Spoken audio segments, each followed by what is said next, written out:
Okay, I had to restart this video because I realized I went off on a huge tangent. It didn't have anything to do with it. It wasn't really important, but hey, here we are. I finished watching 13 Reasons Why Season 3. I know Season 4 is already out. Don't worry, that video is coming out soon. There's a lot of controversy around 13 Reasons Why. However, I think it's because a majority of the people who watched it came from the perspective that this was supposed to be a real life story.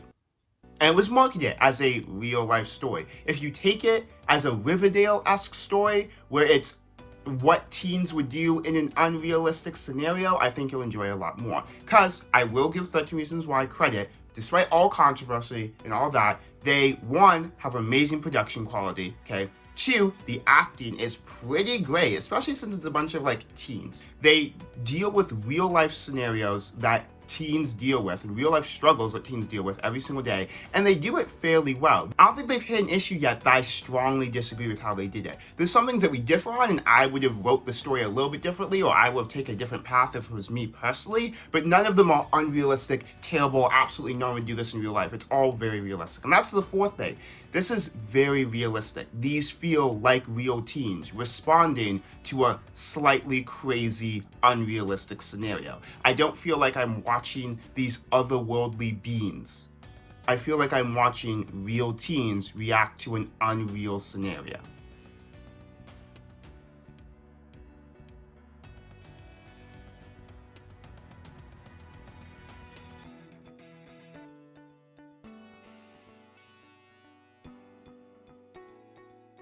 There's obviously people who are worse, and there's obviously people who are better, but you can't point at any character and say they are a good, character, as in, oh, they are wholesome, they are the shining light of what a person should be. And you can't point to any person and say they're the bad person. They are the epitome of Satan. There is nothing that they could do ever to change that you are the most disgusting person in the world, and that's what you are. You can't do that, and I really enjoy that. But I want to talk about some of the major ideas, motifs, themes in season 3 specifically. Now, obviously, spoilers for season 3, and also this video is not delving into every plot point of season 3, because my goodness, that'd be a long video. So if you've watched season 3, then you'll understand this. If you haven't watched season 3, why are you watching this? Okay, so the first thing I want to talk about is the bond of friendship. Now, that is an extremely important thing here. We must remember that for all these characters, except for Ani, the new character, they've had 2 seasons worth of being forced to connect with each other because of the death of Hannah. Even though they were very hesitant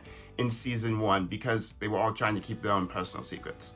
And even though in season 2 it kind of got a little bit wonky, they pulled a lot closer to each other in season 2. And then in season 3, even though they are lying to each other and keeping secrets from each other, they all still are friends and they trust each other to an extent. Ani says this near the end of season 3. She was like, you may think that they're divided against each other, but there is nothing that these kids won't do for each other. And that was at basically the end of season 3. So yeah, even though they look separated and even though they seem divided, they have been through enough with each other that they are willing to literally cover up a murder for each other. Obviously, in my high school, we didn't have any crazy murders or any crazy schemes like that. But the bond that I have with a lot of my high school friends, even now, even though we've been out of high school for over a year now, I'm still incredibly close to quite a few people from my high school. I know this is a bad thing to say, but I'd do anything for them. And I know that they'd do anything for me. It's what you do. So I think that, again, even though these are unrealistic scenarios, they do a really good job of showing friendship and how that friendship is tried and stressed and pulled and twisted. The next thing I want to talk about is trust, because there's 2 big running motifs throughout this entire season of figuring out who killed Bryce Walker. One was and you believe him / her, that question, someone tells them something, they relay it to someone else, and you believe them. And then the other one, it was a one-time thing. Both of those literally was said basically in every single episode by a different character. How the actual characters tell half-truths and they are defending people. And I think the series does a good job of this, of you, the watcher, getting lost almost in the lies, in the half-truths, in the not so black and white gray areas because of everyone not being completely honest. In the same way that all the characters in this show would probably feel like that around those episodes because they don't know what's going on because they've been fed a million half-truths. And they are trying to sort out, and they're so confused, and there's so much information they don't know what to do. At the end of the day, even though all these people were lying in some extent or about different things, they all do end up trusting each other, and they all do end up relying on each other. Especially like the golden scene at the end. Like the golden scene where they all listen to Bryce's tape, and then like the tape that Bryce made. And then the other golden scene when they're all in the coffee shop at the very end, and like it's panning out. Like, despite everything they've been through, and despite all the lies, they do trust each other. And when push comes to shove, they will be there for each other. And with that trust, it comes the idea, like, how realistic is this? I have to say, pretty realistic. The idea of them trusting each other, the idea, like, comparing it to my life and my friends and the secrets that we keep for each other. Obviously, it's not crimes. Okay, I'm not going to get canceled for talking about 13 Reasons Why. Not crimes, but the secrets that we do keep for each other are important, both to the person that told them and the person that keeps them. And we trust each other that one, those secrets will stay safe, that two, that will help each other. And then, with trust, it goes into the next thing. What wouldn't you do for someone? And I think Ani says it, like, the idea that Clay would do anything for Tyler Brown, or for Justin Foley, or for Zach, or for anyone makes it very complicated. I feel like that is very true to real life. This is extremely complicated. It's very hard, and it shows the pressure of trying to please everyone, or trying to be with everyone, or trying to give your utmost attention and protect everyone. And it does a good job of showing how that fails. Obviously, in the end, they save the day and like, blah, blah, blah, blah, blah, blah. But throughout the series, it shows how that's nearly impossible, and how keeping track and keeping hold of everyone is hard.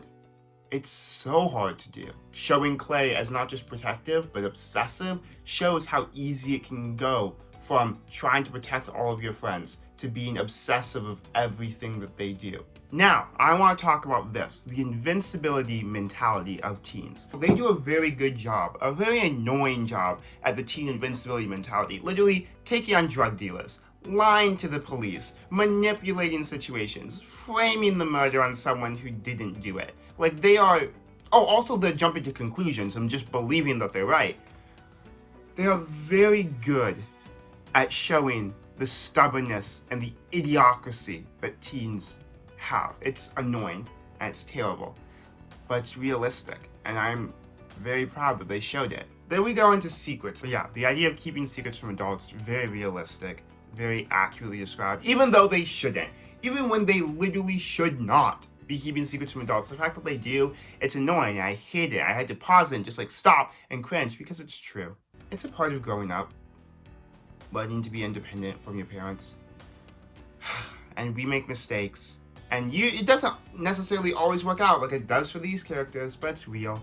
Okay, the spread of information. Okay, this was the funniest, most realistic part. Like, the idea of someone always being in the right place at the right time to give the information, and then they're like, oh, we won't tell anyone. And then they instantly text the group chat. Okay, I know it's dumb, but it's so funny. Like, the spread of information, like the first episode, like every scene was them like talking to a new character and be like, hey, Bryce Walker's missing. Hey, Bryce Walker's missing. Hey, Bryce Walker's missing. And like how it traveled from person to person, it's so realistic. Like, the fact that teens have this compulsive need to tell someone, or everyone, I guess, about what happened or what is happening. Okay, this is one of the most important things. Okay, one of the most important things. Family. Obviously, Tony Padilla's family got deported. Terrible. Spiteful. You can argue the legality of it, and you can argue, well, should they be that? I'm not here to argue that. Okay? I'm here to state that the idea that a person was ripped away from his family is bad, regardless of the circumstances. That is an extremely hard thing. And then the idea of family with Justin being adopted into Clay's family. Not just like adopted, but like actually being adopted into his family. It's nice, it's touching. And Alex Standall being able to have a better relationship with his dad. And hopefully now that Tyler Down has come out about his story, like he can talk to his parents and they can have a better relationship, even though their relationship was never really bad to begin with. Also, hopefully Clay being more honest with his parents. And even Bryce Walker and his mom reconnecting. The idea of family and the importance of family was super prevalent, and I love that. Okay, 2 more things. 1, change. I love how they took Hannah, who we saw as this like ethereal, perfect girl in season 1, and then they destroyed her in season 2. They showed her, they made her a real person, a person that made mistakes, a person that had relationships, a person that had feelings, a person who did stuff. Not just the innocent, perfect girl that killed herself. Amazing. Okay, then season 3, they took the terrible person, Bryce Walker, the horrible, the scum of the earth that we all hated. And they didn't necessarily make us sorry for him, but they showed that he was actually making an attempt. In fact, Mrs. Baker's quote was so beautiful when her and Mrs. Walker were talking after Bryce had died. She said something along the lines of this, okay? He told me he was sorry. I couldn't accept his apology, and I can't now. But I could tell that he was trying to change, and that gave me hope. Like, if the mother of, the daughter who killed herself because of Bryce's actions can look at him in the eyes and see that he is trying to change and say that that fills her with hope, that she truly believes that he can change and he can become an actual good person, that shows you that it's really not beyond anyone. I think that's one of the most important things. Like, you can see that with a lot of people, like Jessica going from a victim to a survivor. The same with Tyler going from a victim to a survivor. The idea that even though Alex stumbled, going from a suicide attempt to a survivor who's getting better. Hopefully, the idea of Zach going from someone who is all about football to hopefully someone who can find more in his life outside of football now that he can't do it anymore.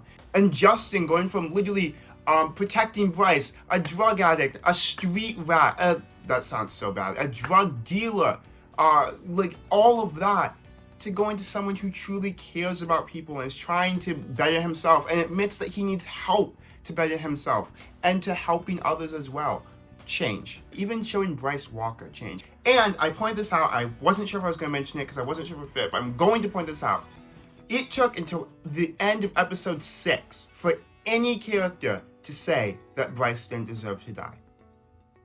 And I'm not sure how all the other characters feel at the end, but I think they saw that Bryce was capable of change and was trying. Showing Monty as a real person who is struggling and now can never change because he's dead. And with that leads into my final thing, and hopefully, based off of what I've seen, I haven't watched any of season 4 yet, but hopefully what I will see in this final series is like, my gosh, is like the one thing that I'm missing from this entire series. And the one thing that I think with all this change that has happened leads perfectly into season 4. And I hope that this is what they talk about, and this is the big theme of season 4. Accountability. All these people have changed, but will they remain changed, okay? Justin gain accountability for his drug use, okay? Clay gain accountability for his obsessive natures. Ani having accountability with her mom and like being more honest and finding a middle ground between them, okay? Jessica being accountable for maybe not what she did, but for her relationship with Justin and with Alex and how she's affected them both and coming to realize that more fully, okay? And Tyler having accountability. He's probably gonna get accountability for potentially shooting up the school. Probably. He'll probably get some accountability there. So that's what I want to see. There was a lack of accountability, but I think that's because they needed to have a change first. And now that all these characters about change, season 3 was entirely about change.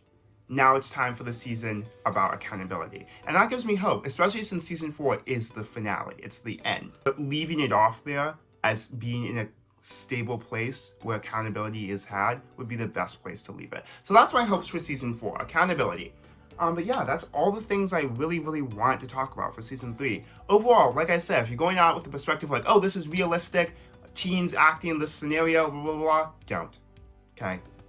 But from a story perspective that's trying to tell a compelling story about a slightly unrealistic scenario and what would actually happen in this slightly unrealistic scenario, I think it does a very good job. But yeah, again, even though I don't agree with all the choices that the characters made, I do see the realism in all the choices that the characters made. And because of that, I find it a good story. But yeah, thanks for watching, guys. Subscribe for new videos. Oh my gosh, I realized before recording this, I just hit 3,000. Kind of crazy. I'm just gonna throw that out there. That's really crazy. But thank you for that. Obviously, comment down below what did you think of 13 Reasons Why? What do you think of it as a series? What do you think of season 3? Like this video if you like it. Share this thing with your friends, I guess, that want to watch it, want to watch an interesting, weird blend video, I guess. All my social media is right up there if you want to follow. It's pretty cool. I'm pretty awesome. My nephews and nieces are banging at my door, which means they probably want something, which is a really awkward way to end this video. But I think that's all I need, guys. So let's have some fun and smile, because I hope that season 4 will be good and that it will put a cap on a pretty altogether good series that tackles some very deep and very real issues.